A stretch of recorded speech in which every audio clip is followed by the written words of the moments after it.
Welcome back to the Growth Unscripted podcast. I am excited today because I have a cast today, as you can see. Probably more people you've ever seen before, right?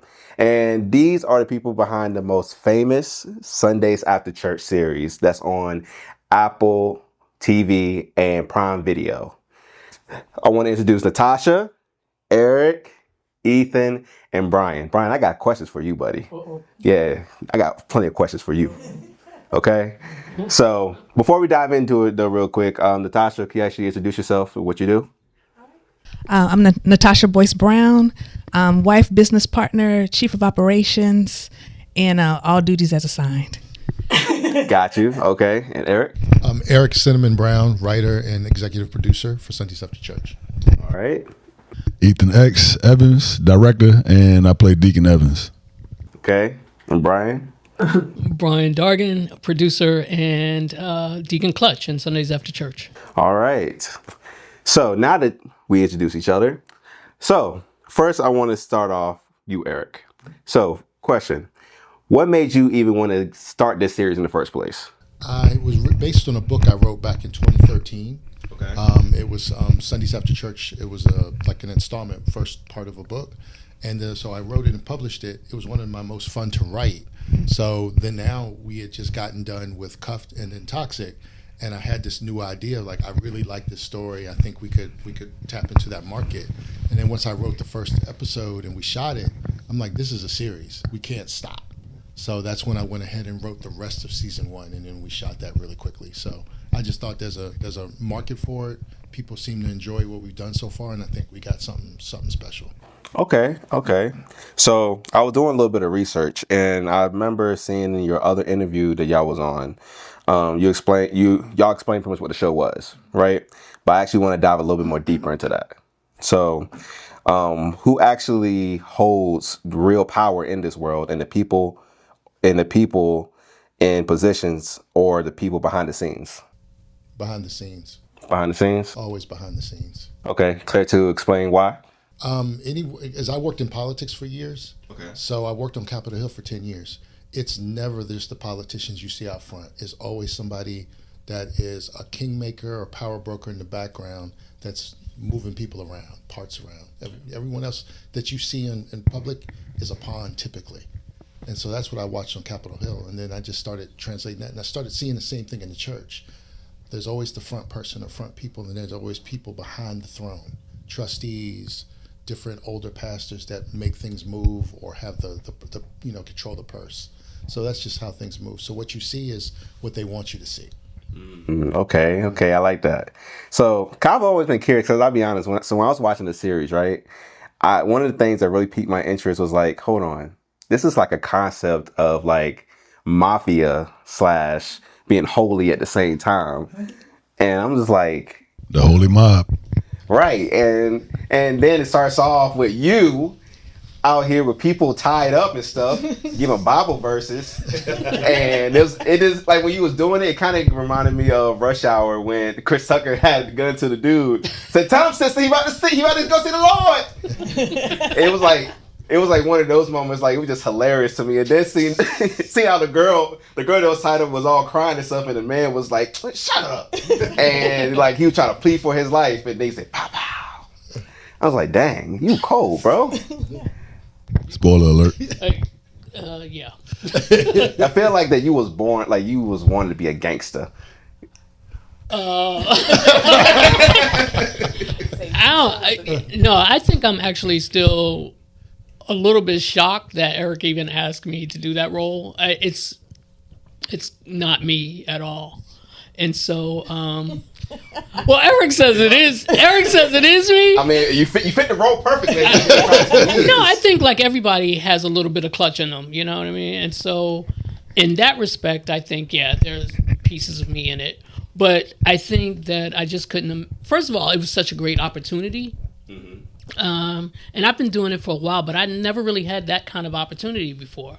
And so I think that was part of the shock for me. And then, wanting to do a great job for not just for Eric and Natasha, but for everybody, because nobody came to play, you know what I mean? And so you want to come in and do what you're supposed to do and do it convincingly. And so, the fact that people are responding is really cool. And it only makes me want to up it up to 1,000. Almost definitely. Because I'll be honest, when I was starting to like your character more and more throughout the series. 'Cause I was like, you know what? This dude is loyal. He makes sure everything is straight. Nobody, nothing doesn't get out or get in. Even in the scene when Sandra, when she hit the girl.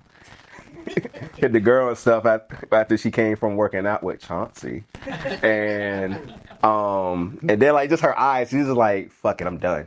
And then just runs her over and then knocks on. Then next thing you know, you peer and what's the problem? Not just nonchalant, you used to this on a regular basis. And so I was like, okay, and this man and I don't think ever, well no, because the pastor.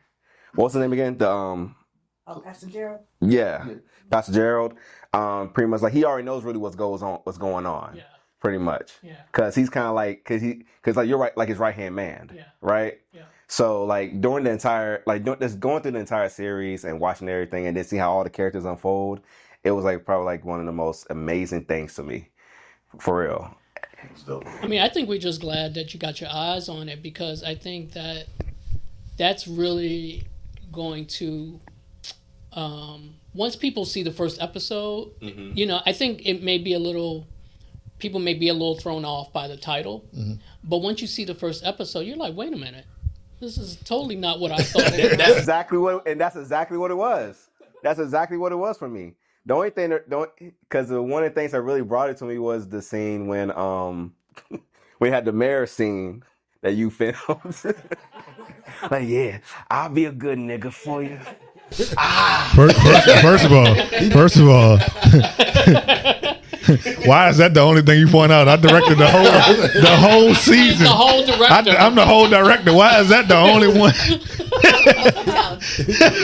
and Will Roy filmed that. You know what I'm saying? I just directed it. But you were still there. Yeah. We all was there. It was guilty by association. No, because that's what really. Because I think because we hear the title Sundays at the Church, but then as soon as you see a scene like that, it's wait a minute, something doesn't make sense. He wrote it. And it's perfect. It piqued curiosity. Yeah. Curiosity. Yeah, definitely. So when it piqued the curiosity, it just made me want to know, okay, I'm curious, how did he get to this? So I gotta watch it to find out, right? Yeah. So then once I watched it, okay, now it's all making sense now why everything was playing out the way it did. Yeah. So being able to pique the curiosity of people, this is for them to tie in is something that's amazing, right? So keep it up. I love it. I love it. Will do. So now, for you, Ethan. That's right. Oh Lord. That's right.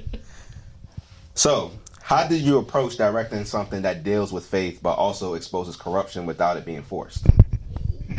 That is a great question. So when I direct, I try to keep things as real as possible, and I just kept reminding myself that this should be happening. I can cuss, right? Yeah. This scripted. This shit really happens. It really happens in the church. You know what I mean? It was a church in D.C. somewhere that was laundering money and everything. So I already have what they call a auteur approach to directing, which is just keeping things as real as possible. So yeah, I mean that was my approach to it. Is making sure that everybody embodied the characters, because shit really be happening. Maybe not to that extent. But that's what film is. It's it's a part of your imagination. I mean, it is. But then again, when you think about all the things that goes on in the world, especially today's society now, it's not too surprising. Bro, it's not too far-fetched. Yeah, it's really not. And I think it was a couple times on set where people was like, yeah, this stuff really be happening. And matter of fact, the guy who played the bishop, he was a former CIA or FBI. Yeah, FBI. And I was asking him, I was like, so how many times have you encountered this in the church? He was like, well, I can't say, but yeah, it happens. Yeah. Man, see, it's not surprising, because I think there was something about this probably maybe almost 10 years ago now, I think, about Joel Osteen was somebody said they found a whole bunch of money in the walls or something like that. Yeah. I was like, you know what? It's a blessing. Right? Somebody probably saw, oh, the Lord has blessed me finally. And then here comes Joel Osteen. Nah, baby. This is for the Lord's way. This is for my house. Came with the church. It always goes to the church. The lies. The lies. Okay. And another one. So how do you visually show the difference between what's real and what's just an image? What's real and what's just the image? Mm-hmm. Explain. So like when you're filming, right? I guess it'd be like something like in terms of being able to like capture like those actual moments compared to something that kind of feels like surface level, feels flat. Oh, slowing down. Definitely slowing down, making sure that, you know, for one, Will is a dope ass DP. So like working alongside Will, it's real easy to like find your flow state and capture the things that need to be captured because like we be on the same wavelength a lot of the times. And then having a dope AD too. But definitely slowing down. A lot of practice. We did a lot of rehearsing. So storyboarding, we shoot guerrilla style. So we had a storyboard, but there's some moments, like you said, where, you know, I might have storyboarded something and it just wouldn't have captured it the right way. You know what I mean? So that's where you do a couple different takes of different, I guess, couple different takes, ways and see what makes more sense. And I try my best to explain to the DP, like, this is the feeling that I want. And then he go to work like, this is what we need to capture. Yeah. Okay, I love that. And Natasha, for you, so from a producer standpoint, how do you balance telling a bold story like this while still making sure it reaches a wide audience? Ooh. You proofread all my stuff. You already tell me it's censorship. Yeah, it definitely starts with proofreading the script.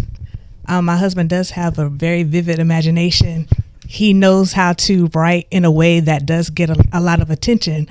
But sometimes I do have to reel it in and say, hey, do we really have to formulate that scene so drastically? And then if I need to, I'll get back up from Brian and Ethan so they can back me up and say, yeah, we don't really need to do it that way. We can soften it a bit, you know, we can fade the black, you know. And as a producer, and also I'm the intimacy coordinator. So I want to make sure that this film can be seen by at least, you know, families, older teens, young adults. So as the intimacy coordinator, we want to make sure that the scenes are believable, that they're sexy, that they're romantic, but they don't have to be graphic. And so, and we get a chance to work with a wider group of actors and actresses who want to have a great role, but they don't want their ass out there. So, you know, so. I understand that we're coming from, though, because you want to make sure, like, it doesn't kind of come off like as a porno. Yeah. Honestly, like, you want to make it to, like, it's like trailing that line, but you're not passing it. But, yeah, though. So I definitely agree, though, because you want to make sure that you're keeping it at that minimal level.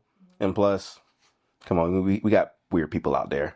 They be hoping to like see something like that. Yeah. So even anything sexual, anything, you know, somewhat violent, you want to show the violence as well. But we sometimes do cutaways so we don't have people's heads exploding on scene and stuff like that. Because again, we want the grandmas to watch it. We want everybody to watch this TV series, and we want it to be successful. What's funny though is sometimes when I'm saying pull back, you'll talk to our audience who are predominantly older black women, and they're like, no, we want to see more. We want to see more Chauncey and, you know, First Lady naked. So it's hard to find that medium, that happy medium, because I'm thinking for my audience or my friends, we want to see a certain thing. But Eric has also done his research over the years to know his audience, and they're telling him, no, push it. We want to see this. We want to see that. So it's a definite delicate balance. I love that. And let's see. So how do you know when a story is worth the risk of the conversation that it's going to create? I think it's worth the risk when we've had many conversations and talked about, okay, we want this series to be successful. We want to be millionaires. We want to make a ton of money. But if we didn't make any money, would we still want to tell this story? And I think it's really worth the risk, what we've done so far, because we really care about these issues of the importance of the community, the black community, what we can do to empower ourselves. How far do we need to go to empower ourselves? and what are those risks. So we've had that conversation that if we never made $1, we still would want this story told because we want these conversations to be had. Okay. But wait a minute now. But we want to make some dollars. Gotta make sure to make some money on that. Because we want to continue to tell these We stories. still want to pass the collection plate around. Yeah. We want to continue. I respect that 100%. Eric, for you, so I know, so you pull from real events usually, right? So was there ever a moment where you thought this might be too real? Like, oh shit, like I think this might be a little bit, a little crazy right here. I thought about the slave play scene but I know people that have done that. That's the sad part. So, but I also thought about Shannon Sharp. when I'm Jesus Christ. Wait a minute now. Let's look at these contracts. I worked for DIA and CIA. Okay. So and just like I said, behind the scenes, it's not the people you see out front. So when I wrote it, we needed a way to make the mayor compromisable where he can't go back. So I needed a scene where it's so jarring that like, dude, this is what he's doing, and so the church has leverage on him, so that they have power of him to make him do whatever they need him to do. Because they know if he don't, then the video drops. But that's just how our government works. So the U.S. government works that way. So I call it pimpology, but they call it CIA case officer training. It's the same stuff. that's so white labeled, like.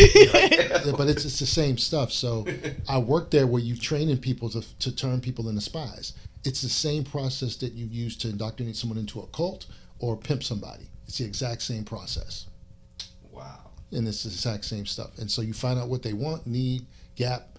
You either coerce them through payment or you converse them through being exposed.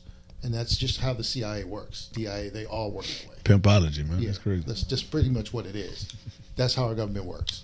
Yeah. Well, you just received a pimpology lesson 101. Come here, baby. We make you feel safe. Yeah. You gotta collectivize. I appreciate you.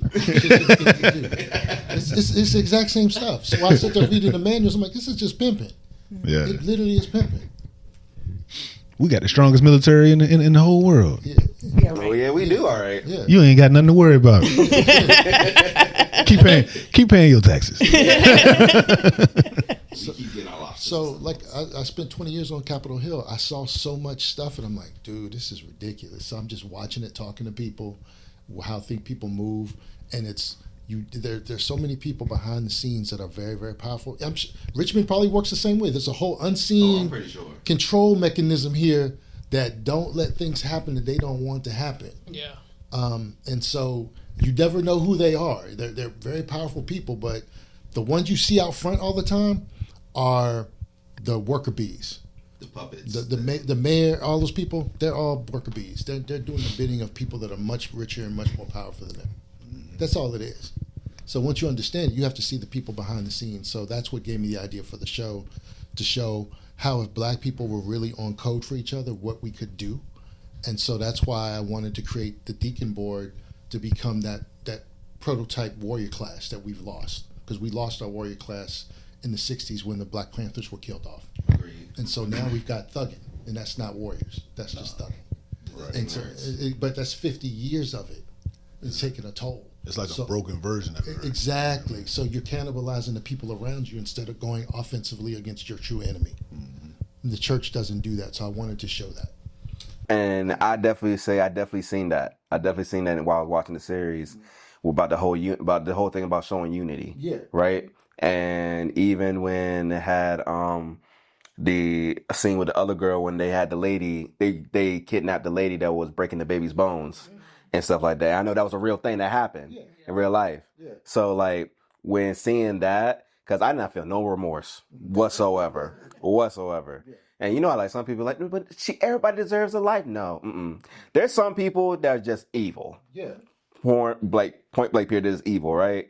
And like you can't just expect everybody to be good. Yes, we would love everybody to be good, but in reality, we know that's not really the case. Mm-hmm. Like there's going to be people, like you said, like God's servants, God's soldiers, right? To where like we got to go out there, we got to do the bidding for Him and stuff, and show like the truth and show the power of unity, love, and commitment right? Because if we don't do it, who else will? Yeah. Because people will gonna just keep running round and round in circles, running their mouths, and that's basically it, right? So that's one thing I definitely noticed in the series is that really did show that. And y'all don't play no games. Like y'all all fun, it's all fun and everything, but as soon as y'all fuck something up, oh, it's your ass. It's your ass. We own it. Your ass, don't hurt the little ones and don't steal from the church. Right. That's pretty much what it was. You're right. And funny enough too that you mentioned code. So how far is too far when protecting your own? You have to think about the repercussions. So I wrote the scenes where it's one-offs, where these people are doing blatant overreach. And so the church has to intercede because the legal system won't. So they overstep and then those people disappear. So that's just what happens to them.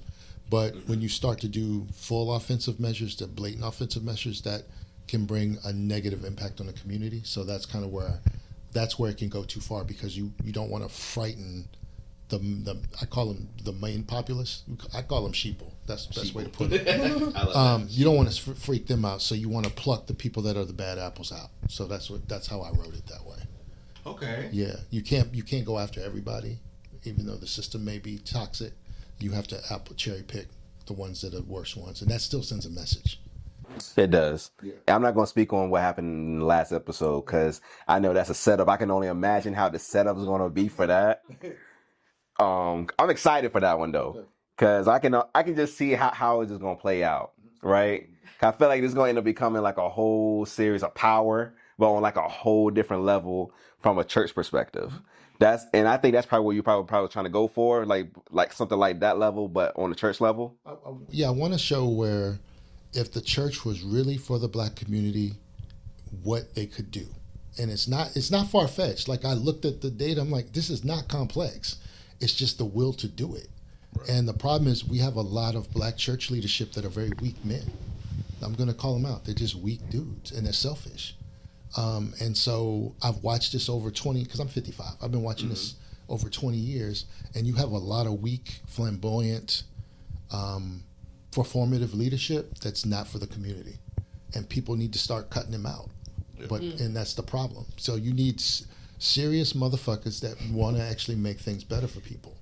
And this whole dancing around, shit, bullshit. No. And that's come on, Grandpa. But that's what we got.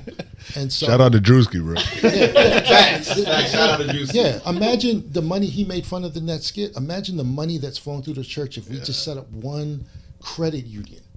Yeah. One national credit union for black Americans where you could get a home loan or a line of credit or a business loan without having to go through a white system. Imagine if you could do that. Ooh. And the money the church would make off of it. Real simple. The commercial real estate, schools, hospitals, all of that could be financed if we just took the church money and consolidated and made it into a credit union. It's real simple. You would truly reverse redlining. Yeah, exactly.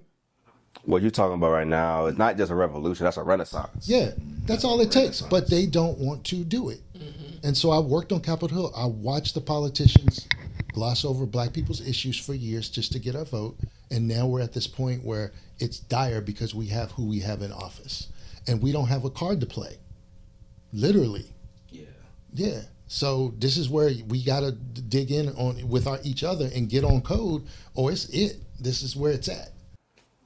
I love that. I honestly love that. And you speak many levels into that though, right? Because I'll be honest, I've been wanting, don't get me wrong, like, yes, I like some certain TV shows and movies and whatnot, but there's not many that's really on the level and frequency the way that you're trying to produce, and let alone try to provide a way to, I'll be honest, I'm all for overthrowing the government. Fuck the government. We need a whole reset. I'll be honest, because everything's jack shit, everything's stupid. The levels of stupidity is beyond my comprehension at this point, just because how dumb things are, right? So even for me, right, when I make content, because also I do AI and stuff as well. So some of my videos that I made a while back, I actually made of not just not just, of course, going more deeper in terms of like black men and their pain and suffering, what they go through and what they deal with mentally. But I'm also all for making content as well that's purposeful, something that's revolutionary, something that's going to really help shift the mindset of individuals, right? And if there was more content, let alone more shows and movies dealing with how to overthrow a government system brick by brick, even if you put it in little messages or little pieces in episodes and stuff, I think that's still going to be way more powerful than just simply, just doing something to appease people. Because people have been so appeasing to others for so long now that we cannot really even move with a purpose no more. Like you said, everything's now TikTok dances, or it's like maybe something trending that people want to get now. Things that are relevant or cool. But I melt culture, bro. Yeah. They want to keep everybody service level and stupid. You know what I mean? It's psyops. It's all psyops, digital psyops. And so my wife and I said back when the Cosby Show was on, women her age all wanted to be Claire Huxtable. And so because of the images they were seeing, everybody wanted to go, I want to be Claire Huxtable. Now everybody wants to be Sexy Red. And everyone wants to be Sexy Red with the fake hair and the fake eyelashes and the fake ass. That's really where we at. It's psyops. And then everybody else, the dudes, want to be thugs. And you can be a man and fuck somebody up, but you don't have to be a thug to do it. But that's our idea of masculinity at this point, and that's gone on since the 1990s, when we went from regular abstract hip hop rap to gangster rap, and I saw the transitions swap in a couple years. That's what we got. So it's all been a big psyop, and it's not even controlled or owned by us. They're spoon feeding shit back to us, and we're paying for it. we are. And it keeps us in a loop, and it's called a negative feedback loop. So the kids grow up seeing it. It's all it is. It's just so that's why I'm worried so much about the consolidation of the media industry, because the gatekeepers are not us. So they only greenlight and pay for what they want to see us in. So this is a completely independent operation. There's the other one, The Spook Who Sat by the Door. That's a movie from the 70s about what we're talking about, and it was pulled from distribution. And you can't, and it's hard to get a copy of it. But it's about a guy that went into the CIA undercover, learned it all, and was teaching it to the people in the hood to revolt against the government. Yeah, they pulled it, but it's been sitting for years. You can still find it, but again, that's an example of control and psyops. So you don't let people see in the images other than what you want them to be, and and you got two options. You can be, a good nigga or a bad nigga. Those are the two options you got in America. That's it. That's really it. And then there's variations within that. That's really, you can't be a human being. That's just not what they want to see. So that's just something I'm trying to overcome with the images we have here, where you get whole nuanced human beings that you can take the good parts of them, like Clutch's character. Oh, the dude's this, that, instead of being like the guy that flips out under the little bit of stress and starts killing people. Like the thugs are doing now. Like they just like killing. Standard social. What they flip it. But no, I'm saying the young cats don't know what to model, so they don't understand it. You can't shoot into a crowd of people because you're mad at one person. Right. You can't do that. That's just not how it works. You catch them later by themselves. That's how you handle it. Or you go toe to toe and you fight it out. And one of you is going to get your ass beat, and one of you's not, and then you square up and squash it. Like, I'm ass beat today. Maybe we'll go at it again tomorrow. But you both are living. Right. And you learn to respect. Instead of just trying to kill somebody just out of mere anger. Like the only time I feel like a person even be resorted to even to that extent is if they did something like, you have a child. Exactly. Yeah. Or, something extremely close to you. Yeah. Like that, all right, that deserves you getting killed. I'm sorry. You fucked up. But if y'all just, bad mouthing or whatever, just fight it out. Like, just fight it. You don't have to just resort to, I'm gonna kill this person. Yeah. And for what? Just for you to be mad for that brief 30 seconds to maybe 5 or 10 minutes, then you end up in prison for the next 20, 30 But years. it also goes back to like I said, the mind melt culture, bro. Like, you know what I mean? If you don't have the emotional intelligence to understand that, then you don't. You know what I mean? Like you gonna shoot somebody just because, and that's part of the agenda that they want in the first place is keep them stupid. Because if you're emotionally mature, you understand we were. So I'm 37. Growing up, we were way more emotionally mature than most people are right now. You know what I mean? Like, we understood fighting. You can come back from that. Yeah. Sometimes you end up best friends. You fought somebody. Like I used to fight my best friend every day. My brother used to make me fight him. You know what I'm saying? It's during the summertime. But we ended up best friends. Like, we was close, tight. You know, so it's an emotional maturity thing. And like he said, like the whole negative feedback loop, that just plays right into it. Because they out, they having fun, just like the shit that just happened recently. They out, they having fun. They get drunk, they get angry, and they shoot into the crowd and kill innocent people. That's an emotional maturity, and you can develop your mind. Like you can drink and be angry and still just fight. You know what I mean? You can drink, but that's still emotional maturity. Like, yeah, it alters your brain, but if you have a strong mind, then you understand even in that moment, like, this gonna take it there, and I don't want to take it there. Let's just fight. Like, you know what I mean? Agreed. So. But some people just don't think that far, unfortunately. Nah, they don't. Yeah, we have to realize. Because I do say this though, right? A lot of people, especially men, a lot of men is not really men. They're unhealed men, very unhealed, very traumatized, and there's certain triggers that they have yet to overcome. So, which causes them to do the craziest things, like, you know, shooting out to a crowd, or, you know, doing, like, you know, decide to just literally over like some headphones or whatever, kill somebody over them, right? And that's a society thing, and that's a personal thing too. Yes, it does. Yes, part of it plays a part with the parent in the household, but that's just part of it. I mean, when you start becoming a grown person, you still got to learn. You got your own responsibilities and stuff you still got to do yourself, right? So, like, we have to understand that we have to create those spaces for men and women, whoever's traumatized, to where they can start learning more about themselves, understanding themselves. Because before we can even see even a revolution even happen or a renaissance created, you got to first make sure you get around the right kind of people, and then the people who wants to get there but they are still on that fence. Then they got to figure out how to heal their problems or their traumas in order for them to even get to that next step. Because I'll be honest, when I was, even me growing as a person, there was a time where I got angry all the time. I got irritated very fast. I honestly really just thought of myself and my own personal needs as a selfish human being, right? But me learning over time and learning through experience of from right from wrong and what makes sense and what really doesn't make sense, or how can I affect the other people around me, I realized early on that I had to move and change in a better way for myself. And me doing that caused an opportunity for me to raise up, right? To like really see and realize like what's really going on. You know? Yeah, and that's beautiful, because we just really have to get back to community.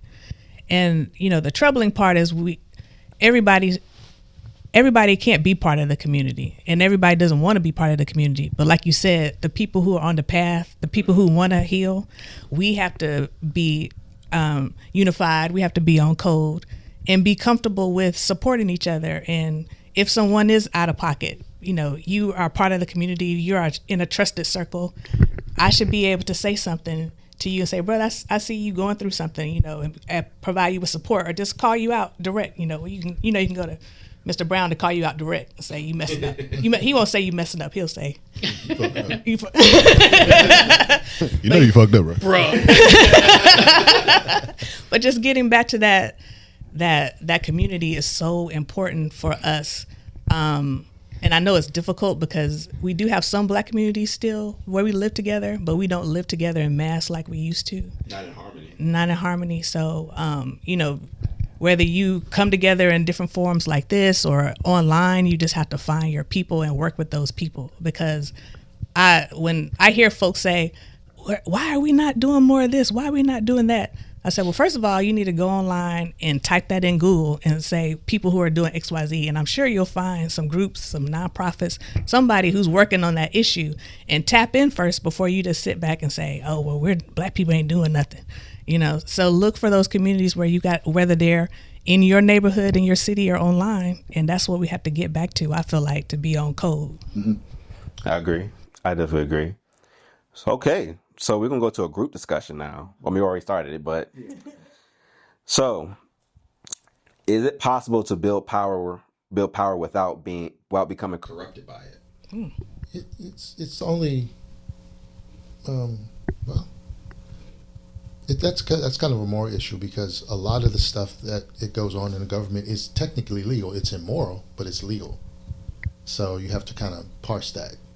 So okay. You can buy the government you want. You don't need to vote. You can buy it. So, and that's legal. So if you give enough campaign contributions, and you have the right think tanks, you can buy all the politicians you need to get legislation passed. That's what's happening now in the U.S. government. It's not the vote, and none of that is illegal. And so we're competing on two different ways. Like, the vote is not the way to do it. It's, you have to buy the politicians you want, and that can be people you detest, but they will take the money and they will do what they are told. And yeah, that's not really moral, but it's legal. And how far do you want to take it to get what you're, do you want to win? Currently, the Republicans are willing to do that. Democrats aren't. And a lot of Black Americans aren't willing to go there because we want to play fair. And this country has never been fair to us. No. Right. Never. So I feel like, and it also depends on what do you, like you said, what do you feel is corruption? Are you talking about like legally corrupted, or are you talking about morally corrupted? Yeah. So I mean, in the sense, yeah, you can. You can get corrupted by power, but like you said, like, it's still legal. You know what I mean? True. So it just depends on you as a person. Okay. That's where the on code thing. Are you doing it for yourself or for a bigger purpose? And that's where it gets gray, because I've met people that have to kill people for a living, and they believe they're doing it to keep America free.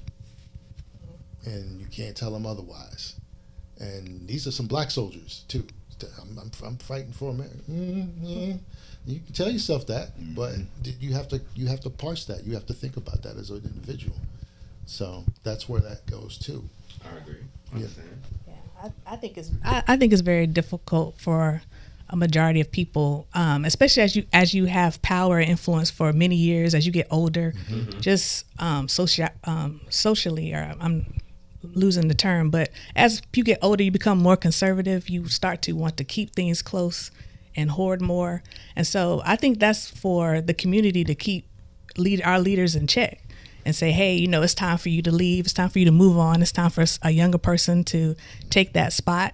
And I've seen it, in different organizations that I've been in, where there are multiple churches part of one organization, and one minister starts gaining so much power and influence, and the people are going to see the minister, but they're not going for the message or the gospel or being a child of God or a church member. It's all about following this particular individual or that brand. And so I've seen organizations have to say, okay, we really appreciate this person. He's a dynamic speaker, a dynamic minister, but we have to move him to another area or have him step down because we're getting away from the mission, the true mission of what we're trying to do. And I think we've seen that also with, the Nation of Islam and Malcolm X. He did so much for the Nation of Islam, and he gained so much influence, where in that situation, they moved him out of the way because somebody else wanted power. Yeah. But that, and none of the other members called that faction out on it. Right. So I think it's always going to be some conflict where people are trying to keep things in check and keep us on mission. And it's difficult, but it's necessary. So. What about you, Brian? I think it's still a massa enslaved person kind of mentality. I think in regards to corruption, I think if you have a foundation before you even know the world, I think you as much as possible, you try to hold on to that. And as you grow into different situations in this world, in this country, I think a lot of that foundation prevents you from being corruptible.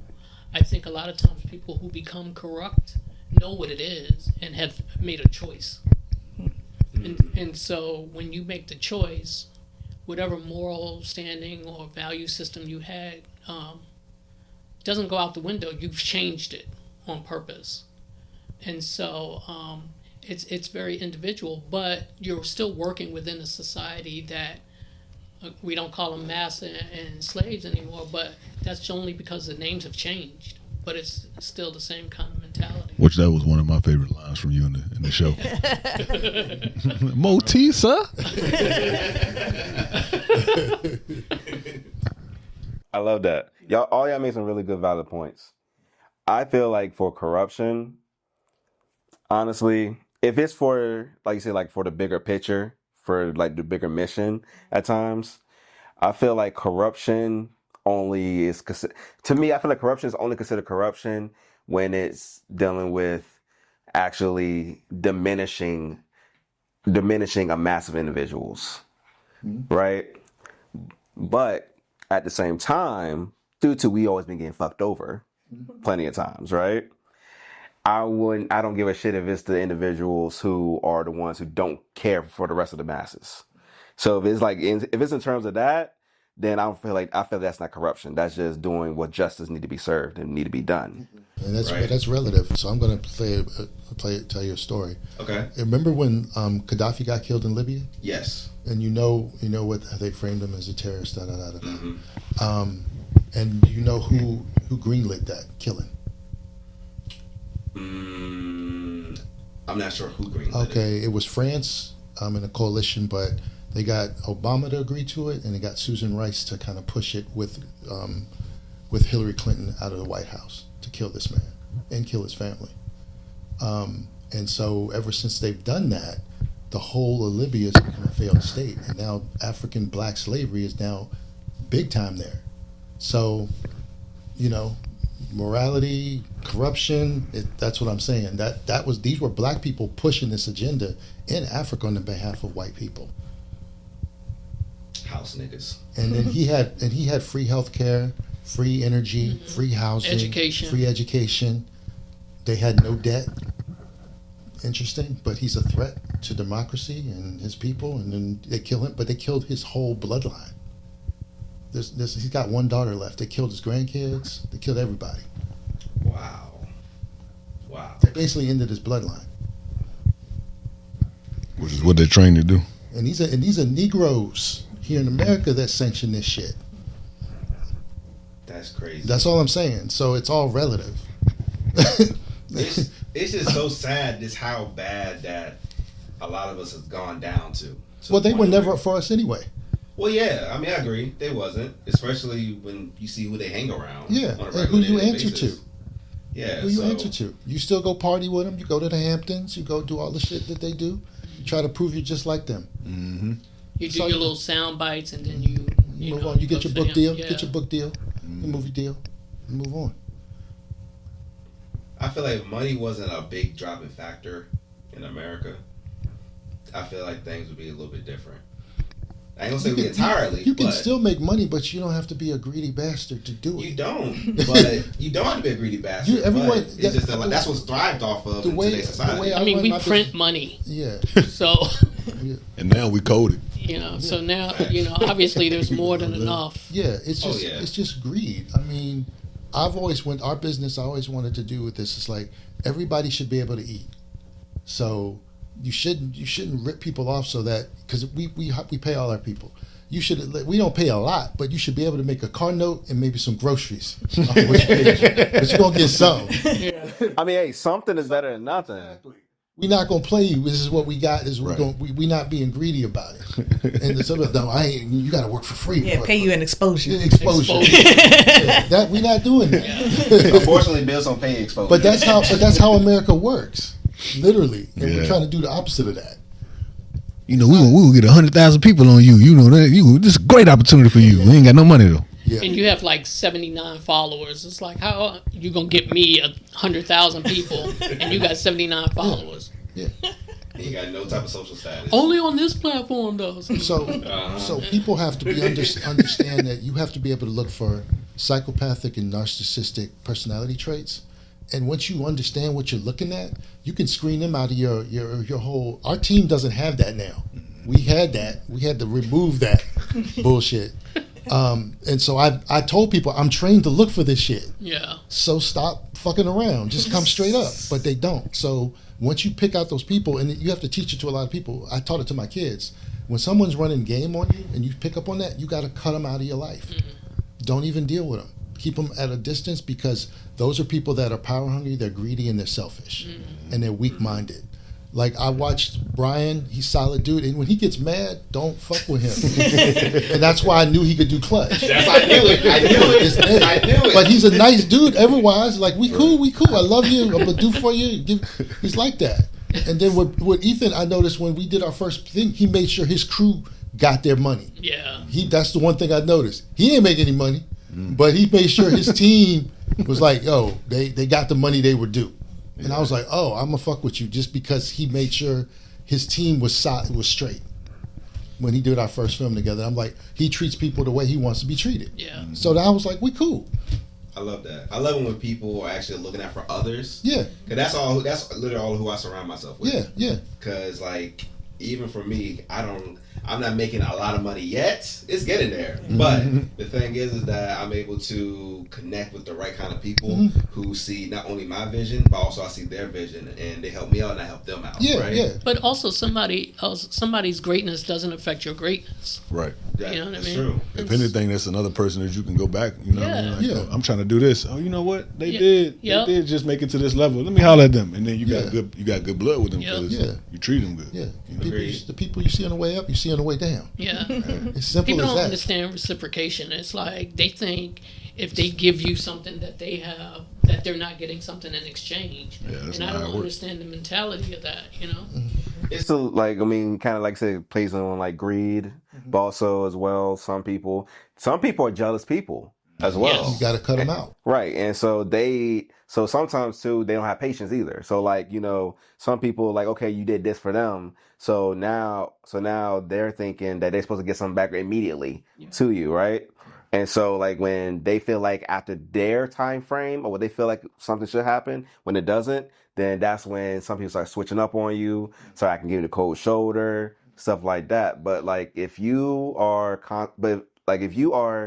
putting in the time and the effort, right? And you're seeing they're showing you, they're reciprocating back to you, but it's reciprocating back to you in other ways, then that's them giving their value to you. It may not be directly like, oh, I gave you some money, so I expect to give you some money back. No, it could be, okay, cool. I gave you like $50 or whatever you may need, but then I got a shoot or whatever coming up and you're able to help me out with it, set it up for me or whatever, right? So it's like, you know, you got to understand that there's different value exchanges that happen. Everything's not going to be reciprocated or given in the same way that it was given. And before money existed, people bartered anyway. Right. You know, there were whole communities that lived off of bartering with each other. You know, and the whole thing about forgiveness, you know, when people say, oh, it's not for them, it's for you. It's the same thing with clapping for others. You know, when you clap for others, it benefits you too. You know what I mean? It's like, you know, take yourself out of the selfishness of always needing or looking out just for yourself, but also expecting community to support you. You know can't what I be the mean? top of the pyramid all the time. That's not how it works. But that's what they want. It's like you want people to support everything you're doing, but when somebody else is having something, you never show up, you don't make a comment. You know, we have all of this social media, and most of it is free. And like you can't get people even to say a kind word. I can't You know? say that nowadays. It's like, I'm not going to do nothing for you. Yeah. Gosh. Yeah, and the church should work this way, and it doesn't. It's gotten so worldly and away from community that the young people don't even go. Yeah. There's very few churches where most of them are closing down in Richmond. You see them, they get knocked down and turned into apartment buildings. Young people are not drawn to it because it's not feeding them. Yeah. Spiritually. Yeah, it just became like a mockery really nowadays. It's a multi-level marketing Ponzi scheme. Yeah, It is. literally. Yeah. Literally, because I'll be honest, I haven't been drawn to a church in a minute. And there's multiple reasons behind that, but one of the biggest things is because I don't feel like it's not going to really give me the value what I'm looking for. I get more value going out to like different networking events and connecting with people or having deep conversations like this, way more benefiting than me actually going to a place to where I know I'm not going to receive that same level of energy back. I told people about the modern church. Everything I learned about the modern church, I learned from strippers. That's the best way to put it. Strippers teach you some things. It's the exact same model. I love you. You're great. You're a great person. Those are the real disciples. It's the same thing. It's the same thing. Preacher says, give me "There's that nothing money." wrong. You come as you are. You don't have to change. It's the same Gotta stuff. have some change. It's the exact same stuff. There's no difference between going to strip joint to the modern church. Not saying we're going to do the killing. Wink, wink. But like, would that be like a church you will be willing to create one day?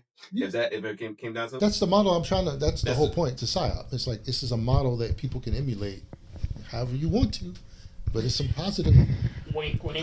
best Wink, practices you can use. allegedly.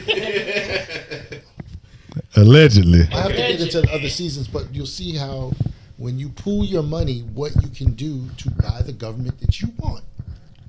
Because it ain't the vote. That's not. It's never been the vote. We like to think that, but real power is money. I don't vote.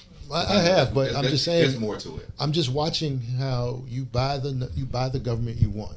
As simple as that. And you buy Republicans, you buy Democrats, and this is the policy we want. And you write the policy, and you tell them to, sponsor and push that policy because you're paying them. That's all. The church needs to pull its money and lock. Pretty much. That's really what it comes down to. So there's no reason we couldn't get reparations, and reason we couldn't get a bunch of stuff if we just lobbied the right way and bought off the politicians. And you could get racist politicians to back a reparations bill if you give them enough money. It's just all about the money. So would you say then? What you had to say? None. You were ready to say something. You can say your piece. Speak your piece, King. That's not a part of the show. Right? Yeah, it's not. So okay then, understood. Okay, because I feel like I definitely believe though, like that type of church does exist. It does exist or becomes existing. I'll be open to that because that'll be. And I'll happily be one of the deacons in real life. And have a real life deacon. But it'll be a great experience. I feel like a great experience because I watched Muslim culture. I watched the Catholic Church. Those are very powerful institutions, and they have a lot of money, and they move a lot of whatever agenda they want because they have the money and the power, and that's how they consolidated the money and the power, and they've got a few figureheads around. But when they have a policy they want pushed, it gets done.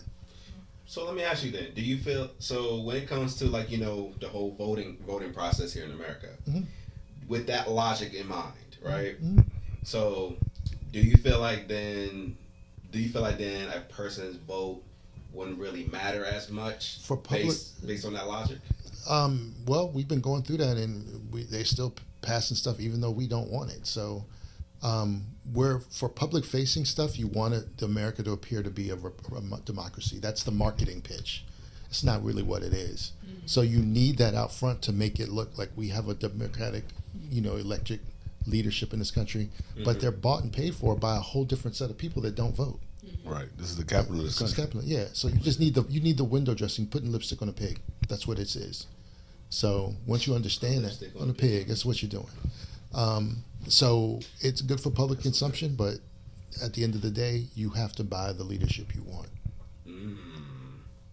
Because you can go to Kamala Harris today, and if you don't give her enough money, you ain't gonna hear it. She's not gonna pick up an agenda item for us. Or pass anything that we've already exactly. want to get passed. And black people are asking for simple stuff.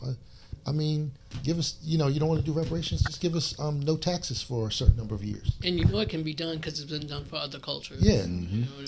There's been plenty. There's just no interest really in doing it for us. Yeah, or just leave us alone. Yeah, that's the big thing. True. Stop trying to go into the communities and disrupt stuff and gentrify and urban renew. But they can't exist without us. Yeah. That dichotomy, that contradiction of existence is you don't want us here, but you can't live without us either. The truth is, our culture is a machine, man. Like the black culture is a machine. We spend the most money. We create a lot of resources. Like a machine. I agree. We were physically assets through slavery, and then we became consumer assets after, because we had to buy everything from them because we don't have the farming apparatus, we don't have the manufacturing. So you've got a built-in consumer base that has to buy what it needs because we're not self-sufficient. And we have influence because of how we culture. Because just our posture, our natural posture. Like we just make shit look good. Like, you know what I mean? We good at that shit. Making something out of nothing. We did this film in 10 days. Yeah. With 10 days. With a smaller series. The whole season. 10 days. 10 days. Wow. That's something on and we're not a lot of money, and it's like, and we got it done, and quality is there. So even if we don't, like I said, making money, I know we did a damn good job on this, and then even 20 years from now, some kid will watch it like, oh, this is good. I like the images I'm seeing. I haven't seen men like this before or women like this before, because even the Deacon, the Jackie character is an archetype that I wanted to create. So that's why she's there. So that black woman can model after a more militant, polished, feminine woman, but she can still get down and get stuff done. That was the idea. You don't have to be sexy red to be taken seriously or get attention. Mm-hmm. That's the idea. And also, calling it a Tubi movie is not necessarily a diss. Yeah. Because if you're sitting watching Tubi anyway, Mm-hmm. then watch our films on Tubi. It's not on Tubi, but if it were, you're watching Tubi anyway. That's how you know about quality of Tubi movies or whatever. It's just like, so it's not really a diss. If you're putting your eyes on our project, that works for us. You know what I mean? Agreed. You can't have conversation without something if you haven't seen it. Mm-hmm. So if you've got all this commentary about it, then you're watching, and we appreciate it. Thank you. Thank you. Appreciate If you it. don't like it, rip us online so we can use the publicity. Yeah. If you don't like it, I mean, we consistently say, whatever your feedback is, we appreciate all of it. It's either not going to matter or we're going to take it and use it, to make it better. So, you take what you need and discard what you don't. So none of it is bad. Yeah. Yeah, for me, when I look at movies anyway, I care more about like the storytelling and the meaning bigger than anything. I mean, of course, yes, to a decent quality, but I mean, like I said, where y'all shot it and plus with the budget y'all had, like some people be surprised at that. But it's like everybody's an auteur. Everybody's a filmmaker when they watch a film, everybody. They can just see you. Why was the lighting in this scene? I was like, be quiet. Why he say it that way? Why he didn't say it like this? Like as if like they've been doing it for years and decades. Yeah. And they probably haven't done anything. Nope. So. Well, you're watching. They haven't created You're watching. You know what I mean? What it takes to get it done, getting the right people, trusting the people to do. Like I'm out of the way, and then Ethan's like, "Man, you the EP, you gotta come look at this." And I'll be back in the cut because I'm like, "You got the table. I've set it. Do your thing." Mm-hmm. And they'll be him and the AD will be like, "Eric, come look. Is this your vision?" And I didn't know that's what an EP's supposed to do. I didn't know that. I'm like, "Oh, this is script. All right, go do your thing." Yeah. I literally was like that. Yeah. So they told me like, you need to kind of come here. Yeah, I'm making sure. Eric, right, y'all got it. But I love it though that on set like y'all was able to work as a community though, like actual real family, and like say like you didn't know something for sure, they pointed it out. I'm like I said, I'm 55, but I don't know everything. Mm-hmm. So I try to get people that are good at stuff, know how to treat people, and like, what are the positive negatives of what we're trying to do here? And this is the money I got, and this is the time I got. What works? But it ain't got to be all about me. So Brian and Tasha been like, you got to promote yourself more. They were working on that because I'm in the cut because I don't need to be seen. I don't have that need. Yeah. The project is what I'm proud of. It ain't, oh, you got to see Eric Brown on this and that. No, I don't give a shit. Yeah. But so that's something I've had to learn because I have to promote the product. But I'm more like, get the right people in place, give them the tools and the stuff you can give them, and let them do their thing. And then once they grow, they're gonna, it's gonna help you in the long term because you got an ecosystem of people and these are a lot of black filmmakers that don't get a lot of opportunity. And once you see them in their zone, they're excellent. But typically they don't get picked up. And I'm gonna be very honest, a lot of the white filmmakers want to hire their best friends, their boys, or the women they are comfortable with. That ain't us. Yeah. Unless you smoke weed women and you want to chase white women, then you might be considered cool. but that's how you get in. But they just don't give us a lot of opportunities. Yeah. And then they don't understand our stories too. Right. Yeah. They just don't have a respect for them. Not really. Right. They have an image of what they want black people to be. It's either the good Negro or the friendly Negro that you can, I can sleep with a black guy and he's a safe one. Or I could smoke weed with this guy and, that's pretty much a safe, friendly Negro. Those are the two options. They don't know us as human beings, right? Typically, and that's their problem. So I wanted to create an environment where the black filmmakers, the actors, all get a shot to do nuanced characters, do layered, complex things, and then see what they can really do. And what we did is amazing in 10 days. Yeah. I mean, Eric's really created an environment where, he's brought all of these different kinds of personalities into a space, and said, "Hey, this is what we have," and every single person was like, "Bet," like with experience, without experience, people really wanted to be there, which is so important, you know. Like this was Patrick's first role. Right? Yeah. Chauncey played Chauncey. He was actually a little surprised, even though he auditioned. He was a little surprised that he got it. I think. But when you see him, you're like, I can't think of who else would have done it. Right. We saw a lot of different people. Yeah, we kept looking. You know, but once he was assigned the role, it's like I can't see anybody else as Chauncey. You know what I mean? And so for a lot of the characters, it's the same way. It's like you go through the audition process, people submit their tapes or whatever, and then, you know, the people that you select, once they're on camera, you're like, who else would have done it? Exactly. Like, who else would have done it? You know? And everyone locked in. And like I said, some people were completely new, and then they just did the work and preparation. Yeah, and once you see it, you're like, they never really acted before. I'm like, no. But everyone is also treated with respect, too. Yeah. And I think that's a big part of it. It's like, you know, you have your set days or whatever, but sometimes people wanted to be there on their non-set days to just hang out and eat and commune with each other. Mm-hmm. You know, it really developed into a family-like atmosphere. And those are the kind of sets you want to be on. Right. Because at the end of the day, like, this is film, bro. Like, you get to do this. This is to me, this is like something that you should be honored to do. Yeah. It's a blessing to be able to, like, express yourself like this. So why the fuck would you want to make it toxic? You know what I mean? Like, why would you want to? Why you gonna fuck shit up for everybody else? Like, I never want to be the asshole director that's yelling at people on set, because, like, why? Why would you? That's life, bro. Like, you know what I mean? You gonna and Ethan's style of directing too it makes you want to come too, because he says what he means and means what he says, but he's also kind of gentle with it. You know what I mean? And he's instructional in it.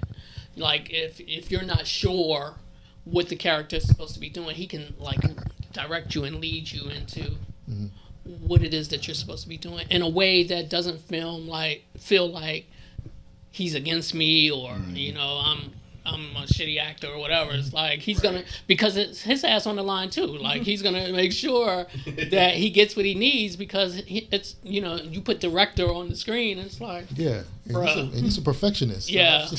He like, I can't let it go, man. Yeah. Can't let it go yet. I ain't ready. He be sitting thinking about it. Constantly thinking about it. Yeah. He will not let it go. Like, this is your day off. No, it's not. This graphic is not right. It's got to be crisper. It's got to be crisper. He's like, he will not let it. Add to that, just love all of our cast and crew members so much, because also they're so multi-talented, and everyone is taking the ego out of the work that they do. You know, like, even like Eric, there's a respect for leadership, but Eric sets the tone, because if he's not looking at the screen as EP, he's probably running around picking something up, transporting people around, grabbing food, doing all these different things, and everybody kind of fell in line of doing that. Everybody has on our set, you know, 4 or 5 jobs. We joke about that all the time, but it's really true that everybody has 4 or 5 jobs to make this happen. I mean, Deacon Clutch here is also one of our wardrobe designer. Yep. He's our artist in residence. A lot of the art on the wall is his art. HR associate. Defecto HR, public speaking coach, and he's my personal coach. He'll get behind me and say, "Hey, you need to go speak to those people over there and let them know that you're the EP and get them together." So he has a lot of different jobs, and even, you know, Ethan doesn't come in on the set with a bunch of ego like, I'm the director here. You know, he's getting the coffee, getting the coffee ready, getting other stuff. We're like, because we gotta go. We don't have time for people to say, this is my role and I'm gonna stay in this one role. To be able to do independent film on limited resources, everybody is rolling their sleeves up and saying, what do we need to do? And it's been beautiful to be a part of. And then I wanted everyone to have scenes where you can put it in your reel, like, I'm fucking proud of what I did. Yeah. That's what I wanted. And so everyone, once I see what they can do, I'm like, oh, and then I find out somebody sings or they do something else. Yeah, I start writing that in, because I can see where they can go, and then I know they'll put in the work to do the preparation. because I've watched them on set, because I'm always watching everybody. I'm like, let people be who they are. And so I'm not trying to make somebody something they're not. Like, if you're on it, you really want it, you put in the work, and I see where your range is, I'm going to start to write stuff to let you stretch your range, so that you have a real, so that you're not playing a one-dimensional thug or a one-dimensional prostitute when you go to Hollywood, and you've got nothing else to fall back on, because that's typically what happens. You end up playing very one-dimensional characters in formal Hollywood. It's like we want the characters to have real names, not prostitute one. Prostitute two. Like I say like some movies, you be like prostitute one, right? Prostitute two, thug one, pimp three, whatever. Yeah, and that's what they do. So I wanted to have that, and then again, this is a catalog of stuff that I want people to look at. So we want to be able to keep going, and I've outlined 8 seasons for this series. So 4 right off the bat, and then an additional 4 after that. But then I got a bunch of movie ideas that we all want to do. So we just have to build our war chest to be able to do that independently. So question then, or is part of the series for Sundays at the Church is probably going to becoming a movie trilogy, or maybe like tie into a movie at all in some way? Possibly, but I think people like the series more. Originally it was going to be a movie, and they're like, this has got so much more meat to it. It can't just be just it's a too movie big. Go. It's too big, and I'm like, because originally that's what it was, but I'm like, it's got to be longer form. But we had other ideas or spin-offs that could be filmed, because all the diving deeper to like all the characters' backstories. Like, people want to know where Clutch came from. That's a whole different thing. Where the Deacons all came from, because I have it mysterious on purpose, so nobody knows. They all have some mysterious militaristic backgrounds, criminal backgrounds, but you don't know exactly where they came from, and that's intentional. I love that a lot. So let me ask y'all this then: what truth in this show do people know but don't like to admit?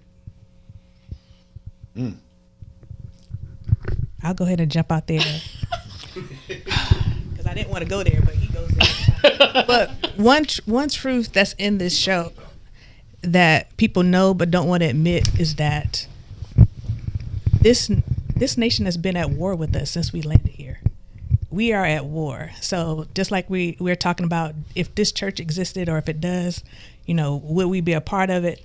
If you're going to be a part of this type of church or this type of movement, you got to be prepared to be also a deacon. You have to be prepared to be a soldier, and be prepared to defend whatever you build.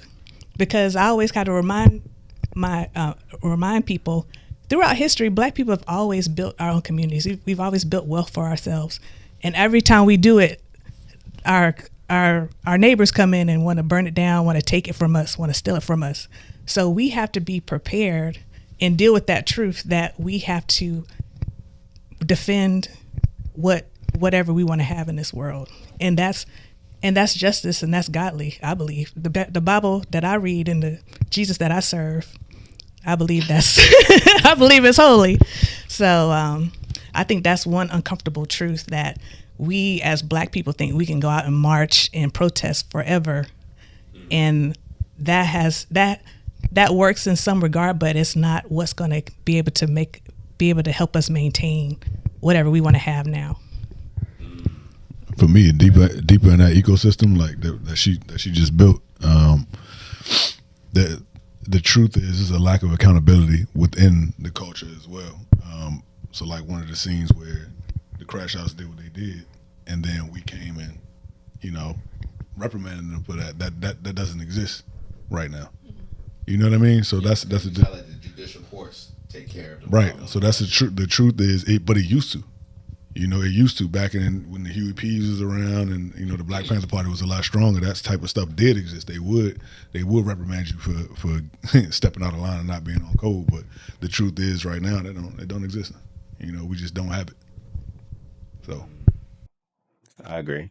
It would be nice to bring that back.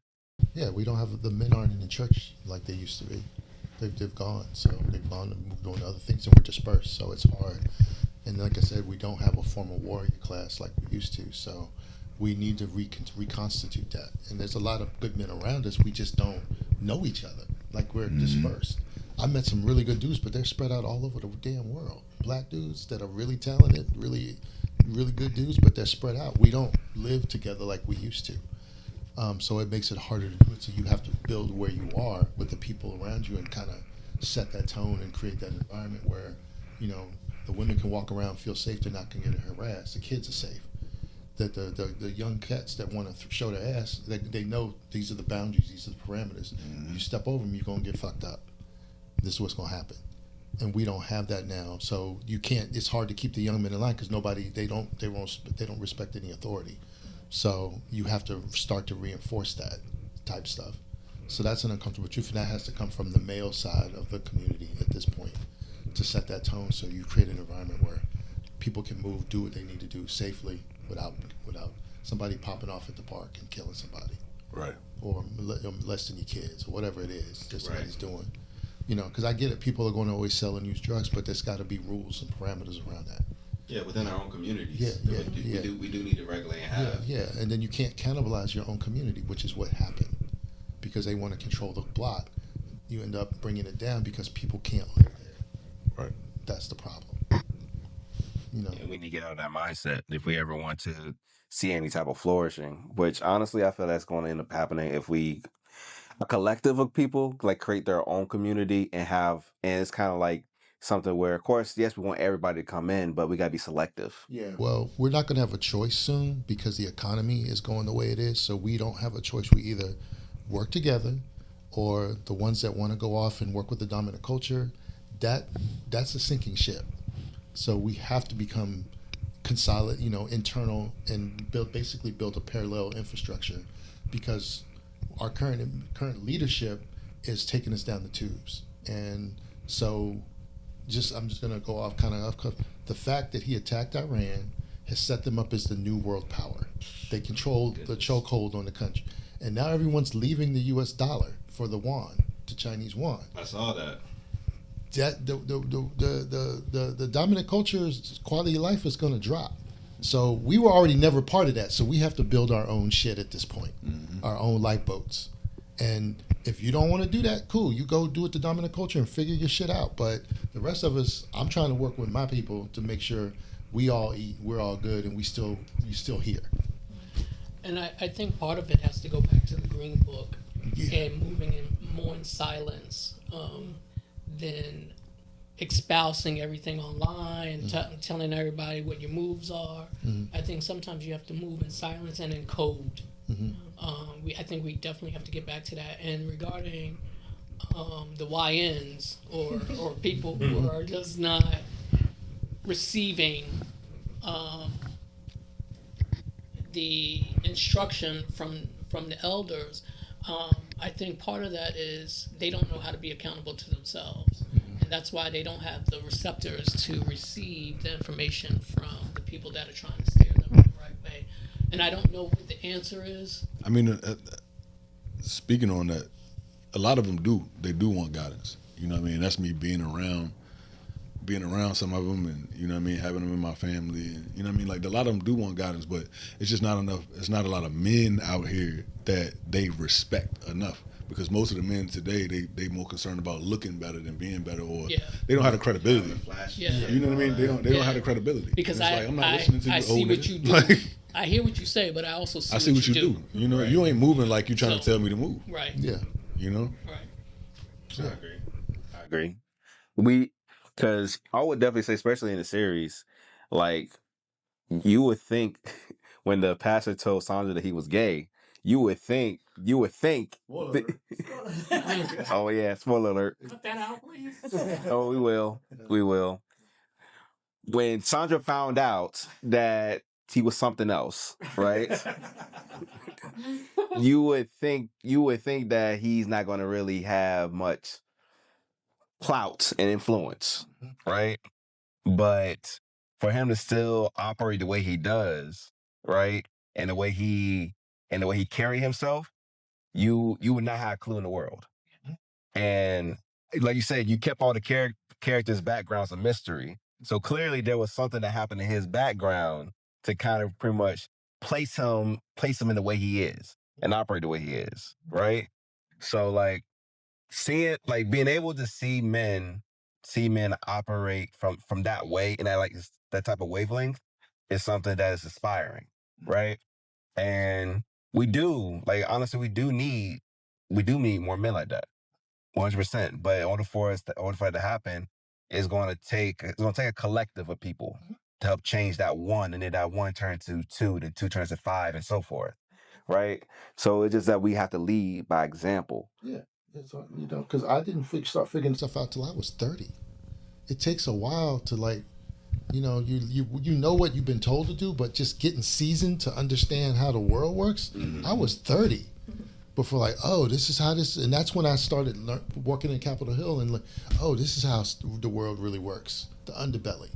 That's when I started to really see, how things go, and I started to get seasoning and started looking at things holistically, and it takes a lot of dudes a lot of time because you're not exposed to it for one. Right. But just, and then growing in that and then sharing it with other people, because I got put on stuff by my grandfather.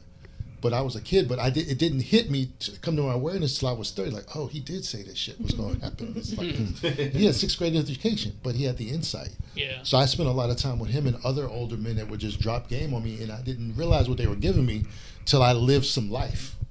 Between 20 and 30, I'm like, oh, they wasn't lying. Okay, I thought they were tripping. And so I want to do the same with younger dudes too. Like, yo, this is my experience. You have a different environment, but these are the things that you're still probably going to have to navigate. And it may look like this, it may morph and change. But my grandfather told me how corporate America was would be. He never saw it. My whole life in corporate America has been. He told me that when I was 14. This is how it's going to go. This is how white men are going to move around you. This is what's going to happen. This is what you're going to have to do. Lord, was he right? He was dead on accurate. Man. And I had those men around me, and I'm glad and blessed that I did. So when dudes come to talk to me, I'm like, yo, let's just sit and talk. I'll give you the benefit of what I've experienced, and then you have to build on that. So I'm just giving you, my 50-some years, 60, my grandfather's stuff in of experience that you can leverage based on not having to repeat the same mistakes, stuff like that. Okay. Man, I would love to keep this going more than anything. This is a good conversation. But I'm going to ask a couple more questions. We're going to wrap it up. Okay? So, this is a question for all of you. So, what moment during the filming of everything, right? Was there any moments that kind of made you feel uncomfortable at all? But you had to push through it. And this is going to be dealing with anything with shooting or producing or really even any moment in life that you feel like you had to push through. I think with some of the intimate scenes, I wanted to make sure the actors were comfortable. That was always something that's on my mind. That the ladies are comfortable on set, that they're going to be proud of what we do. So that's kind of on my mind because we need them to be comfortable in those roles. So that's something that I was making sure you good, and then my wife was the intimacy coordinator, but I'm also talking about the writing. Like, are you comfortable with this stuff that I've written or how we're going to deliver it so that was always a kind of a constant because we're told by the female watchers we need to keep it spicy. But so you have to balance that too. So that's something I always think about. Okay. Making sure people are comfortable on set so they can come to me, they can come to Brian and Ethan, and say what their position is, and be addressed, that kind of thing.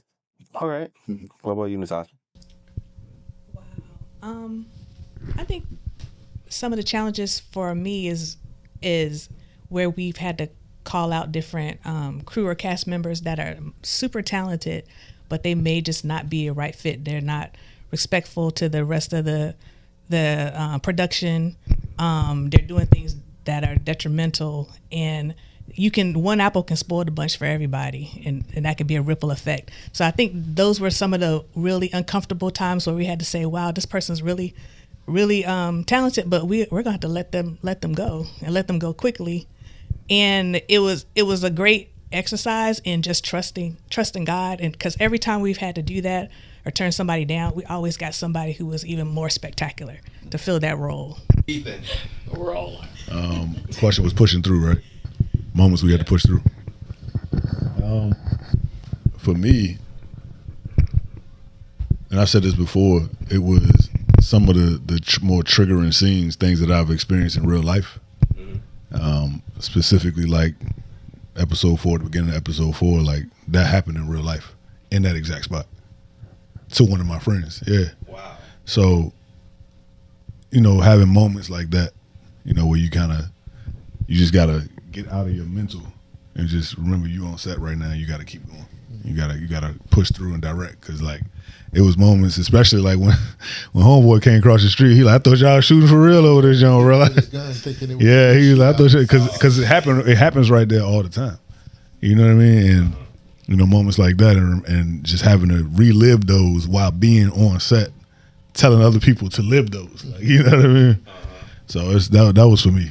Just kind of had to push it through the trauma side of it and delivering. I love that. I'm glad you was able to push through it though. I can only imagine just sitting there and then when you was filming it, and not only of course you were reenacting it almost, but like it's just the emotions that was probably going through you at that point in time. Hell yeah, you gotta use it though. I just trying my best. You would try, channel it. Yeah, I respect it. Who you, Brian? I'm never triggered. Life is a sunflower. Namaste. So yeah, exactly. And everything was beautiful. That's funny as hell. If I'm completely honest, I think I oftentimes, probably more times than I omit to other people, is I have a type A kind of personality. Okay. Never knew that. And so I'm like looking at everything like, I wouldn't necessarily do it that way, but okay. All right. I try to ask questions in a way that doesn't seem like I'm usurping somebody's authority. But I think that's been more triggering for other people, because people look at me like, I know what you're doing. What you talking about? I'm just trying to be a part of the team. No, I to be honest, I didn't have a lot of things that triggered me. There were things happening that, I guess especially as someone on the behind the scenes part of it, there are things that you see, there are things that you think can be different, or not necessarily better, but different, and you want to give that opinion, but you also really don't want to step on people's toes. Understanding your lane, understanding where you're supposed to be and why you're there. But in terms of triggers, there wasn't really triggers for me, only because I think that you surround yourself by people who have the vision, who know what they're doing. You're not part of some shitty production, and everybody's going to make sure that whatever they're dealing with, whatever the triggers are for them, and it's like you don't necessarily have to insert yourself into that, and just understanding your role. So there weren't real triggers for me, if I'm completely honest.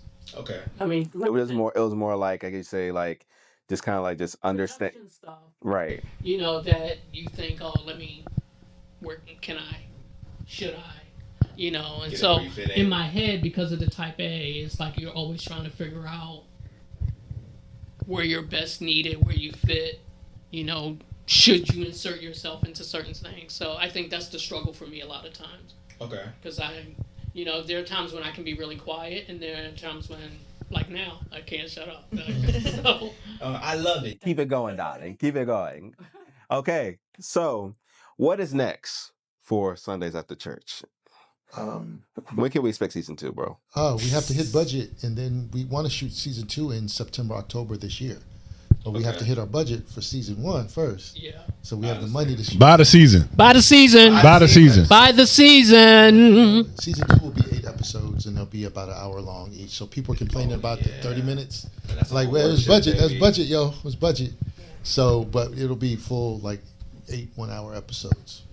So it's already written. We just got to have the capital to actually go shoot it over here in Richmond in September, October. Is when I would love to do it. Okay. So we just need the people. Did we mention by the season? I don't think y'all did. Oh. By the season. By the season, $17.99. You're gonna enjoy it. By the season. It's really dope. Or else. Or else I'm gonna come for that ass. Hey, he will. Clutch pause. You'll find out episode 1. You'll find out episode 1. Yeah, just tell people to tell us what they like, because I do listen, because I came up was pretending to be a woman online as my name Cinnamon Brown, and listening to women talk about what they wanted to read. So then I wrote the books that I wrote. Oh, you slide dog. So I would spend 6 months just talk. Hey girl, what's up? What's up? He ain't shit. Okay, yeah. What they wanted to read. And you say you Hey, Eric. you knew this was all going on. This is before we got together. So Yeah. imagine sitting going on dates, and this man is telling me, "Oh, I'm Cinnamon Brown, and I work for the CIA," and I'm like, "This nigga lying." I'm like, well, he is 50 years old. Maybe you've had these 4 or 5 careers, but yeah. Hey, Eric, that's a movie right there. That's a whole movie. Those books probably wouldn't have been the same way if they were together when he was writing them. Right? The way she edits. I was like, hey, babe, that's this bitch Tracy just told me. No. Yeah, we're not putting that in there. Okay. I just learned when women are not in mixed company, it's a whole different conversation. And I'm like, oh, okay. And this is a mommy group, and they are wow. It's a mommy. I'm like, okay, we need more of this and that. Like, okay, got it. Can her leg go back a little bit further? Pretty much. I was like, man, so that was an education. So then I started writing the books according to that, and they started selling. That's the way to do market research. So y'all know, that's how you do market research. Utilize your social media for good. Hey, look, for the men, that's also a way to see who your wife really is. Look at the mom. Look at the mom group that she a part of. Read the messages, bro. Readers group. Yeah, the readers group, man. Look at them. See what she put in them. It was wild. I was like, oh, so Like, honey, I'd like to talk to you about something. My bestseller is I'm That Bitch. That's my bestseller. I'm that bitch. I'm that bitch, and that was based on me talking to the women that we want this and that, and so the best compliment I got was like a 90-year-old woman loved the book. The church lady, she's like, I love that book. I love the character. So I had to do a book discussion with these old ladies in their 80s that liked the stories. They're like, okay, cool. Wow. Yeah, exactly. Read. We got something that work. That's what you said earlier. But yeah, my auntie. Oh, yeah. Yeah, she was 70. Said, "Yeah, my heart may be bad, but I can still get my leg up." This is at Christmas dinner. Like, okay. She want that holiday treat. Auntie Wild. Auntie Wild. Auntie Minnie, yeah. Oh my goodness. So man. So it's pretty raw out here. Good gosh. Okay, so let's start around the board. Where can they find you on social media? On Instagram, I'm at Money Savvy Sister, and then Natasha Boyce Brown on Facebook. Yeah, Sundays After Church on IG and Cinnamon Brown on Facebook. Okay. Ethan X Evans on mostly everything, and on Instagram, yeah, I'm the director. He really means, yeah, I'm a director. It is really an Instagram handle. That's my handle. Yeah, I'm the director. Yeah. You, Brian? Brian _David _actor on IG, and Brian Dargan on Facebook. And yeah. Brian with 2 eyes. Brian with 2 eyes. 2 eyes. And it's not a misspelling. On purpose. Yeah. And it's Dargan, DAR, not DRA. It's not. I might just change it to Clutch just to make it easier. I'm just saying. Oh, I am Who is Clutch on Instagram as well. Really? Yeah.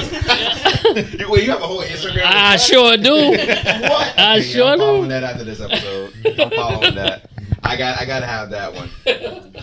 Man, this has been a great conversation. I ain't gonna lie, this has been great. I actually want to have y'all back for a part 2, honestly. And hoping next time be even bigger and we'll even have more cast members too. Because this, I want you to do the deacon board. The deacons and the Oh, that deacons would be board. dope. Just with credit.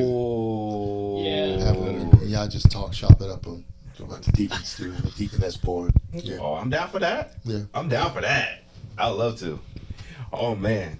I just want to say thank y'all so much for coming on today. Thank you for having us. nah, man. First of all, y'all gonna do great things. I can't wait for the next season. Hopefully, I end up becoming in that joint somehow, some way. Wink, wink. Might end up becoming the next evil being. Just saying. That converts over to good. Who knows? Just saying. It's out there. Storyline. Exactly. You wrote this John up. Put no thought into it though. I just go in and I just do it. I ad-lib or everything like that. You I read the got script, script reads you. You don't read the script. Yeah, I let script read me. That's how it is. That's how it is. It's like improv. I just keep it going, just like that. Yeah. But listen, for those who enjoyed this episode and listening today, I hope y'all got an amazing experience, enjoyed the conversation. Make sure to follow these wonderful people on all their social platforms. Make sure to go and buy Sundays after church. Yeah. Okay? Yes. If you don't, Clutch is gonna get your ass. Get you. Going to a check-in. Yeah, he gonna read you a Bible verse and you gonna see God after. Just so you know. Okay? Just like that. We Just save, like we that. saving souls out here. Saving souls. Okay? So without further ado, make sure y'all like, subscribe. Make sure to leave a review of how y'all felt about the episode as well. And we're gonna catch y'all on the next episode of the Growth Unscripted podcast. Peace out.